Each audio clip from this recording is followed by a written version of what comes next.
Mariing pinabulaanan ng Malacanang ang ulat hinggil sa mga umano'y blankong bahagi ng 2025 national budget. Pagtitiyak ng palasyo, walang pahina sa pambansang pondo na iniwang blanko at masusi itong pinag-aaralan bago lagdaan. Si Crazel Pardilla sa sentro ng balita.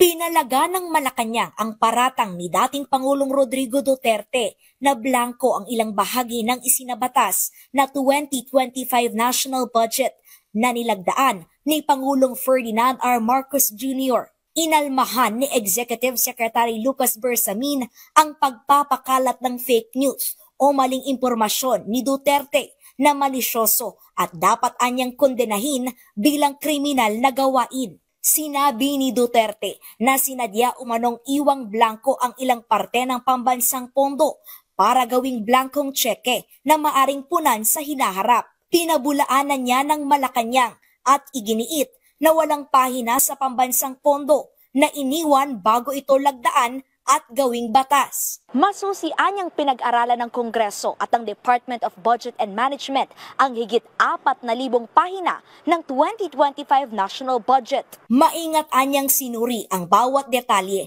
para masigurong walang programa, aktibidad o proyekto ang naiwang blanko. Hinikayat ni Bersamin ang publiko na tingnan ang dokumento sa website ng DBM para makita ang katotohanan at kumpletong detalye nito. Ayon pa kay Bersamin, bilang dating opisyal ng gobyerno, alam dapat ng dating Pangulo na walang naiiwang puwang sa alokasyon ng pambansang budget alinsunod sa batas.